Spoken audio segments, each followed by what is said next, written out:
throughout the years, the Canadian Security Intelligence Services, CSIS, and other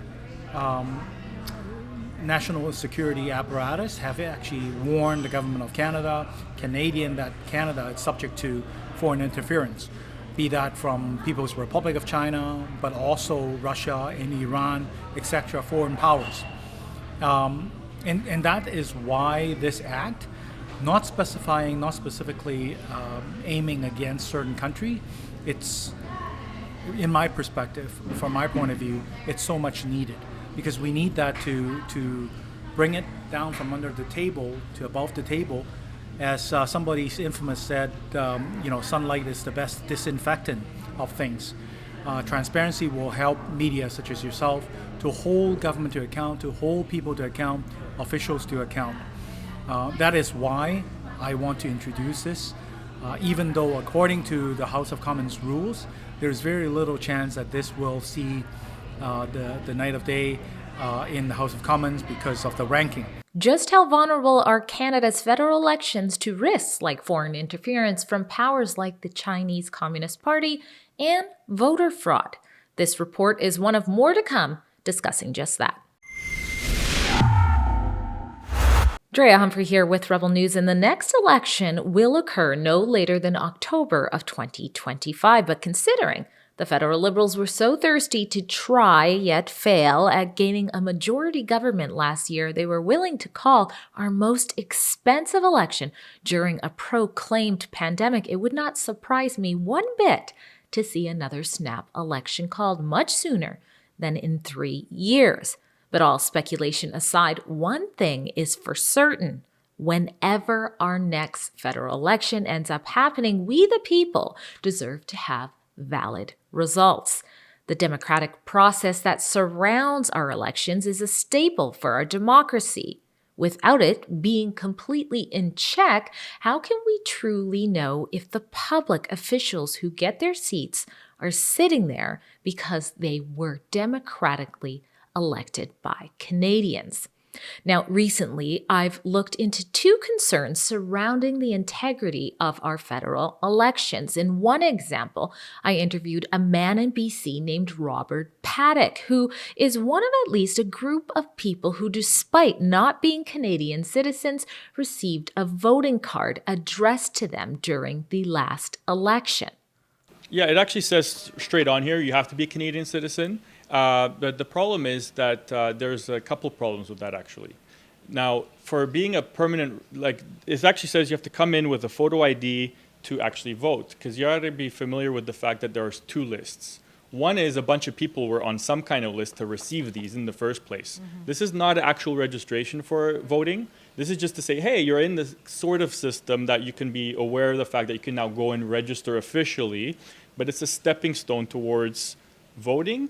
And it's also a stepping stone to maybe potentially abusing that vote. Now, I'll do a separate report going over how that can be a mistake sometimes. But what you should know right now in this report is that when I try to get a specific answer to how prevalent a problem non-Canadian citizens actually voting in our last two federal elections turned out to be, I was told by the Office of Commissioner of Canada Elections that they are not at liberty to disclose such information. But as always, this is Rebel News. We don't back down from investigative journalism, so I'll be digging deeper into that because Canadians deserve to know the answer to that question. But since we don't receive millions of dollars from the federal government's media bailout, I'm going to have to ask you guys to help me do so. If you enjoy and appreciate our independent journalism, please help us with our investigative reports. There's various costs that are attached to that, so you can open up another tab on your device and head to rebelinvestigates.com to donate what you can there. And of course, we appreciate and need your support. Now, in today's report, you're going to hear about another concern surrounding our elections. I sat down to interview a former Conservative MP of the Steveston-Richmond East riding in BC, Kenny Chiu.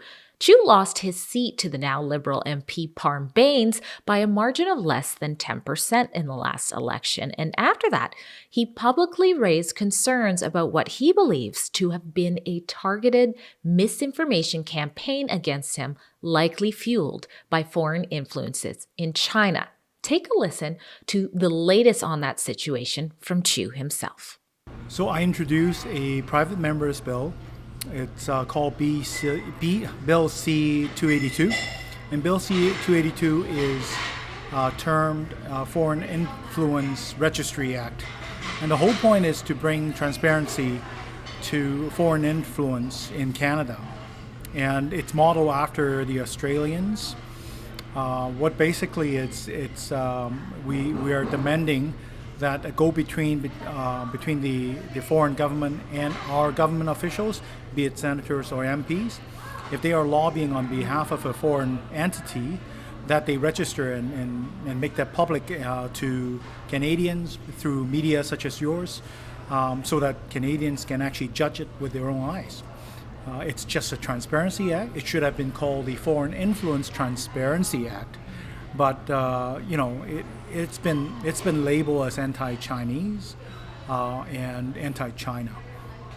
Right, I saw a statement of that. I believe it was on WeChat, an article or something went up, and it indicated that you yourself were anti-Chinese because of the bill.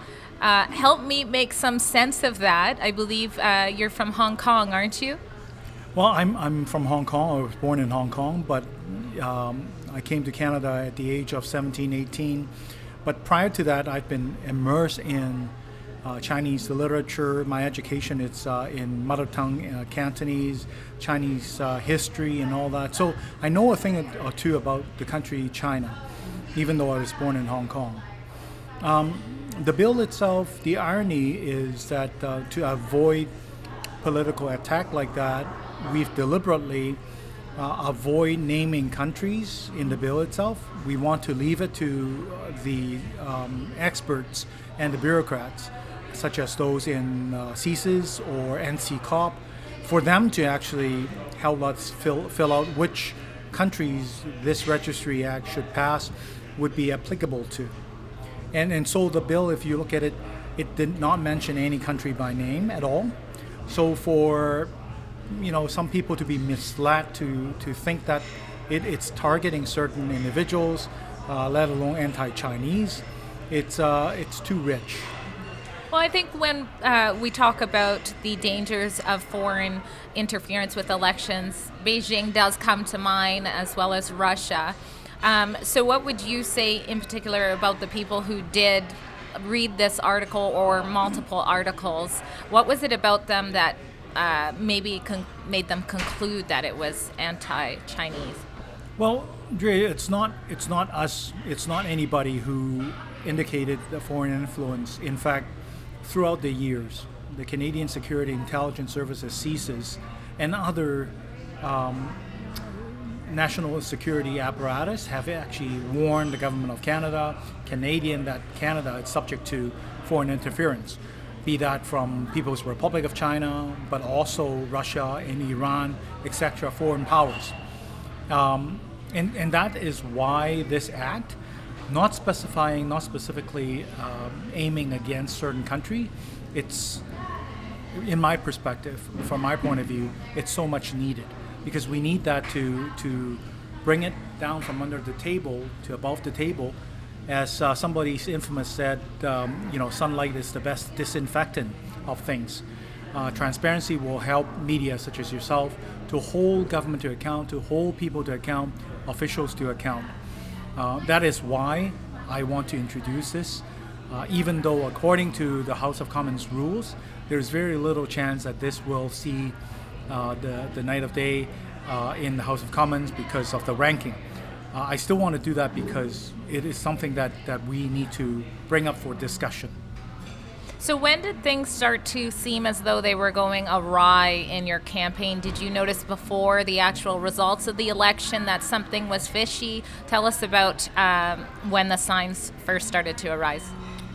Oh, I would argue it's even way before the elections. At the beginning of my term as a member of Parliament, I went to Hong Kong to participate in an independent elections observation mission in 2019, a few days after I was sworn in as the Member of Parliament. Because throughout 2019, I believe we discussed that earlier before, Hong Kong has actually undergone severe struggles. There's a lot of instability. The way I see it is, the Hong Kong government is trying to resolve a political problem using a brute force police solution, which is wrong. And the district council election would present the Hong Kong people a political way of solving the political problem. And surely they did. And with 300,000 Canadian passport holders living in Hong Kong, it's important that Hong Kong gets back to the normal as soon as possible. That's why I decided to jump in. And that's when that actually first started. I was being portrayed as an activist. I was being portrayed as anti-China. And then, of course, the pandemic came. The Canadian government never listened to Parliament's demand. For example, we wanted to shut down border way back in late January, early February. Flights from China, Wuhan, for example. Back when it was considered racist to do so? Exactly. The irony is that we heard those complaints, guess what, from people from China. They were calling our office, WeChatting our office, asking us, why are we not shutting down flights with Wuhan, China? These are Chinese nationals.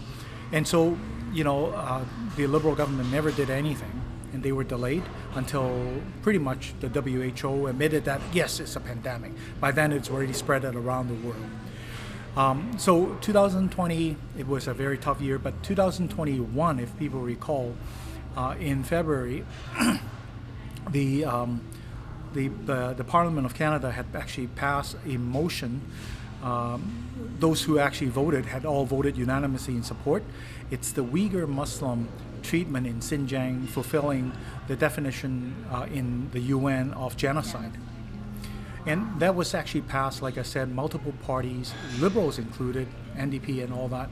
But for that, the committee that I was sitting on, International Human Rights Subcommittee, I was the vice chair. They got sanctioned together with the Conservative MP Michael Chong.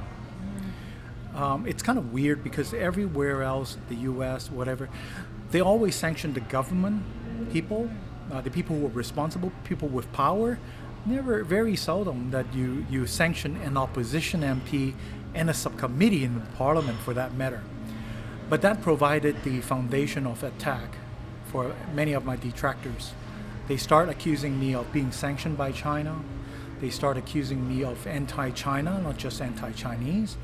All the subsequent anti-Asian racism because I wasn't invited or provided the opportunity to show my support for my Asian Canadian constituents. I was being labeled as supportive of the anti-Asian racism. And even though I spoke very prominently in the English Richmond News, called Richmond News, even that there were people accusing me on air, Chinese radio stations that I've seldomly heard, never showed up on Richmond News and all that. So it's filled with disinformation and complete false accusation. Bill C-282 added towards those campaign, and it culminated and climaxed during the election, basically. Do you think if those rumors had not taken place, you would have been reelected? Oh, election winning and losing, it's very complex and complicated matters. There are definitely lessons that I've learned, how I could possibly articulate my view and our party's platform better to Canadians, Chinese or not, in Chiefs and Richmondese. How we could actually get our people out, our supporters out to vote.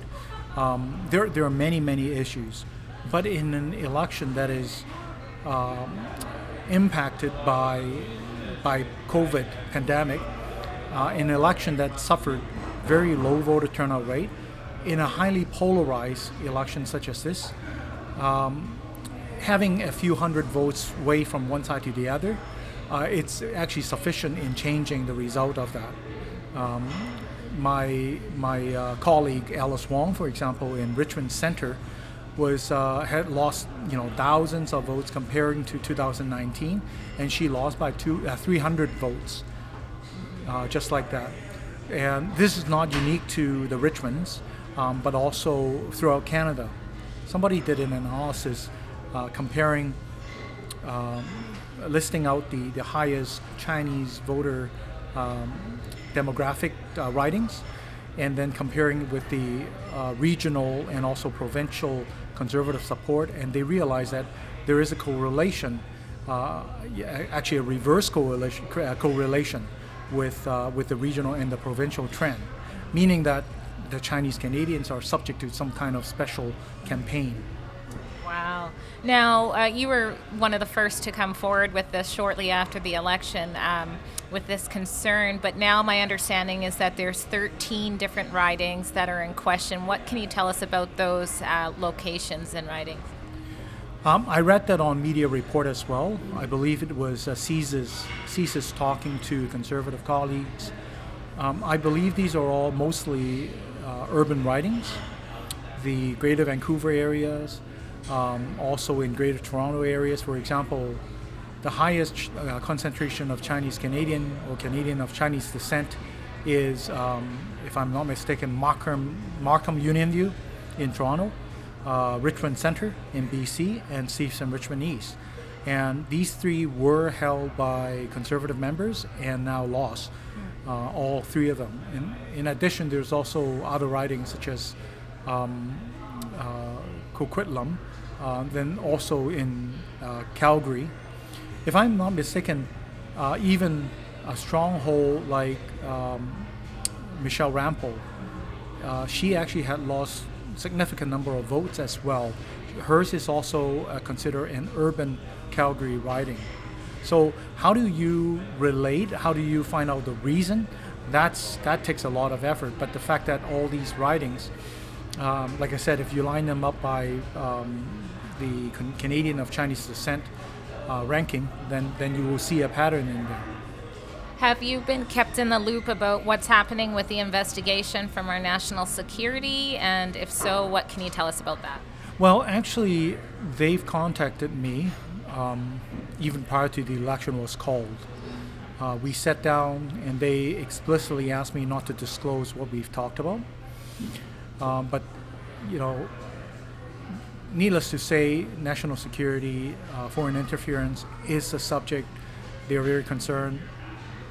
And in fact, so much so that after I start getting feedback on some of the screenshots that are circulated, reading some of the articles that are available on WeChat, and hearing some of the commentators, their comments on air, this CRTC regulated radio station in Canada, I became so concerned that I've actually called them up, and they came to my campaign office, and we had another long chat about what happened, and I provided them the information.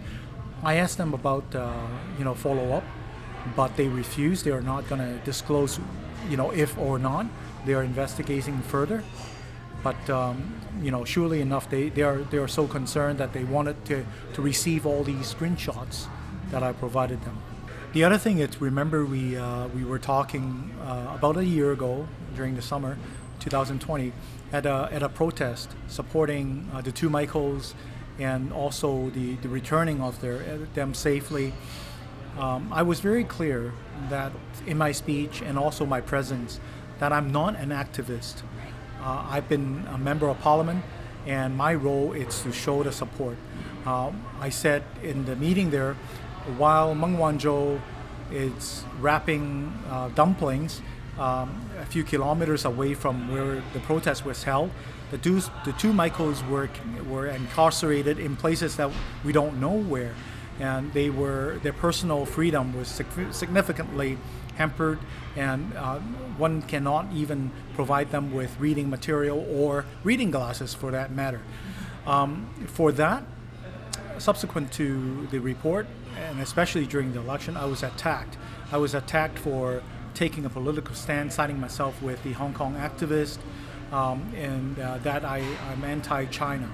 So all these are basically half-truth and sometimes completely falsehood, just to chop suey together to make a narrative work. And that is, I'm anti-China and anti-Chinese. Matter of fact is, I'm pro-Canada.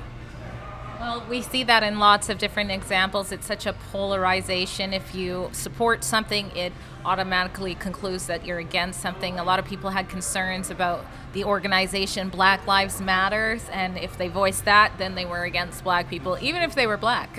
Exactly. So it's a crazy world out there, but there are special interest people making use of these polarizations in their own interests, for sure. Well, thank you so much for sitting. I think this is such an important conversation. There were warnings of this before, and now we're seeing this, so hopefully something gets done, and we'll be following this closely at Rebel News. Thank you so much. Thank you, Drea, and Merry Christmas to everybody. I look forward to hearing more from media such as yourself in casting some more light into this, because this is only the surface under the ice.